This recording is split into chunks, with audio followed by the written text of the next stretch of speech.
Oh, we got our 95 F250 here. It has been, the batteries have been dying quicker than they should. Working on electronics, leaving the door open with the dome light on, battery's dying. So that's been having to jump start it quite a bit. So the other day it died again, and then my boy told me one of the cables is loose. So here we are. That would be why the batteries keep dying. One of them's not even charging. This is dual battery. So you see how loose this is. See, this is all chewed up in here. People over tighten this. This is lead. It's very soft. I'm not saying you're not a complete stud. I'm sure you're super strong, but you don't need to be super strong to tighten this down. Just snug it until it doesn't move on the post. As long as you can't wiggle back and forth, that's tight enough. People torque these down because they figure if it's still turning, it's not tight enough, and then they split the lead across here, or in this case, the nut gets driven into the lead and they get loose. So we're going to be putting new battery cable clamps on here. So that's what we're going to go over today. Now, this is a factory one, so the cable is in the lead. So we have to cut the cable off right at the edge there. And I'm going to cut it as close to this as I can so I don't lose any wire length.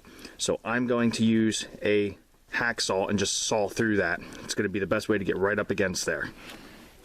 Okay, so here's a hacksaw I used. I was able to get a nice clean cut right up against there. So now I just have to take a razor blade and trim some of this sheathing back to put it in a new clamp. Now, there are different sizes, one for ground, one for hot. This is what I happen to have in my toolbox right now. I might have to run to the store and get a different one. I haven't even checked it yet. Alright, this one's a little tight. But they make different styles of these. They make quick clamp-on ones. They make ones that have the nut and bolt here. Different styles. But we're going to loosen this here up, right here. Once we trim our sheathing back, the cables go right in here, and then we tighten this down to attach the cables, and then it'll go back on the battery. It's that simple. So if you're having problems with your batteries dying, or it's hard starting, always check your battery terminals. Make sure your wires are tight. If you have a bunch of powdery buildup, wire brush it clean. Take some baking soda and water and get it all cleaned up. They also make a spray that you can put on. You have to do it in the summertime. That will then create a thick plastic coating around them to protect them from leaking like that and getting corrosion. So I'm going to run to the store, see if I can get something a little better than this one here. Like I said, this is a smaller, cheap one.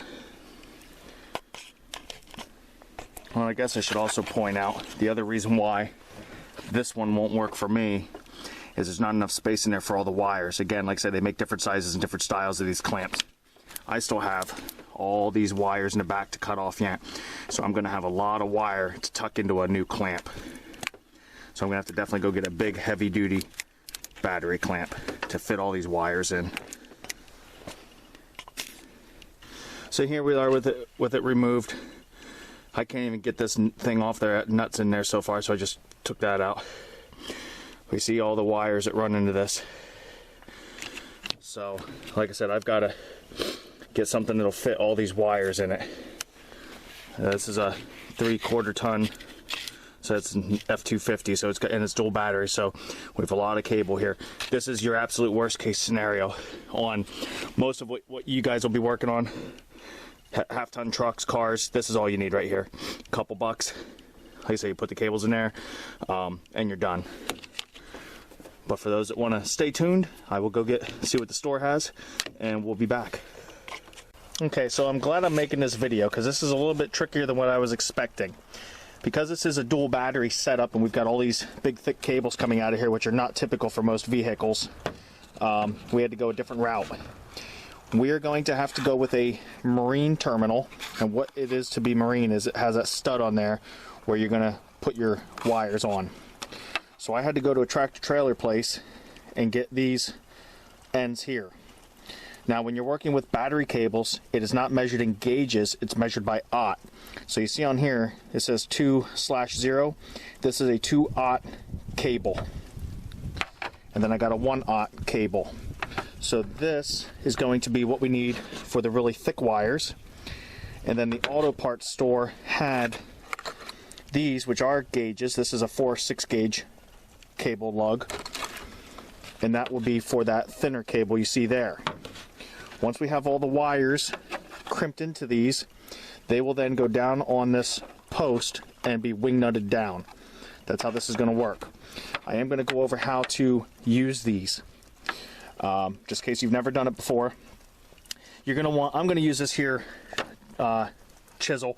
It doesn't have, it's got kind of a blunt end on it. This has been used many times, so it's not sharp. What you do not want to do is, you don't want to use any sharp object to where you might cut through this.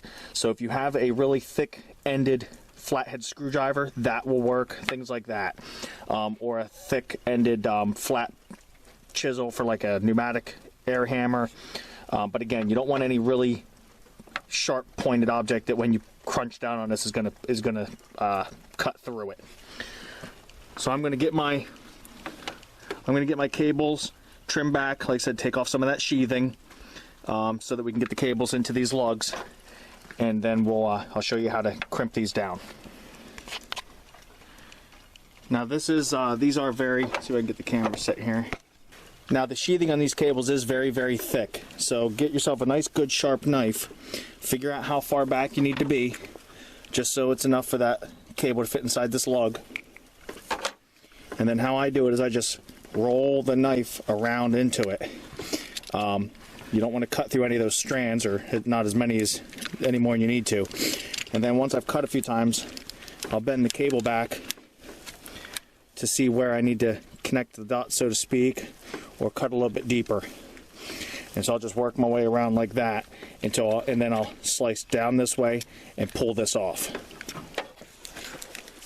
Okay, so once you've got them trimmed back, it's not a bad idea to take a little hard metal brush and, you know, run it over the cable if you have any kind of corrosion on there or powder, and then clean that up so that we're ready to put our lugs on and have a good solid connection.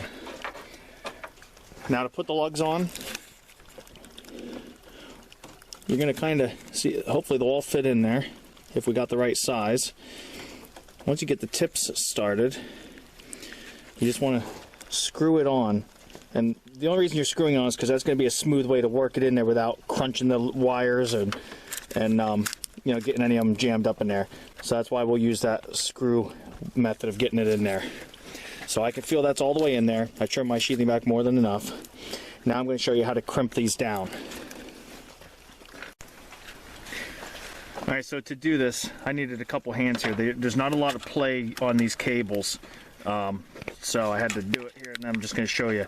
Once I showed you how to put the lug onto the wire, and then use a rocker so don't smack on top of your battery. You could break it, crack it, whatever. Take your blunt flathead object, put it right on there, and like I say, you're going to need an assistant. So I had them hold this and push the wire into it and hold it there while they rested it on the rock. And then I put my blunt object on here and smacked it with a hammer to crimp that down on the cable. And it's good and tight. On this other cable, I was able to get two crimps on there because it was a longer body.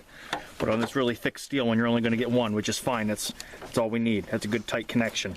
So that's how you're going to put those lugs on. I'm going to need a 3/0 for this. The 2 that I showed does not fit. I'm just fraying it apart trying to put it in there, so I'm going to have to order one of those. Now when you get these, on the back of the package, it's going to show you what size stud. So here it says the positive stud is 3/8 inch and the negative is 5/16. This is what I was talking about earlier, where they're different sizes. So this stud is 3/8, this stud is 5/16. So I had to make sure that I ordered the lugs that would fit that. So make sure you get your compatible items. Once that's done, we can put our battery on there, or our terminal on there. And then what we would do is just get rid of our rock. We can put these on there, tighten down our wing nut, and that's all there is to replacing this. I'll tighten that down, you know, real good and tight. And then again, when you tighten these clamps up, they only have to be so tight that you can't move this back and forth. If you can move it back and forth, you need to tighten it up a little bit more. You do not need to go crazy on it. Going crazy on it is how this individual ruined this one. You can see on the underside, they split this lead. It's very, very soft metal. You're going to be able to keep tightening it. I guarantee you. You don't need to be He-Man. It's going to tighten because it's lead. You're just going to break them. So again, keep tightening it down just to where you can't wiggle it back and forth, and that's tight enough. So that's all there is to replacing the battery terminal on this 95 F250 or any other vehicle that's going to have all these big thick cables where you can't get a standard replacement battery terminal like this one here. But again, for most of you out there that just have these, this is all you're going to have. I can't do it by hand right now, but you just take these two studs out, and then you would put your wire in there. You would pretend this would be it. You'd feed this in there and then tighten them back down and put that back on your battery. So 99% of you, that's how simple this is going to be. And then for, like I said, the heavy duty guys out there with all their girls, whatever, with all the different cables, this is how you'll replace this. So I hope that helped you out.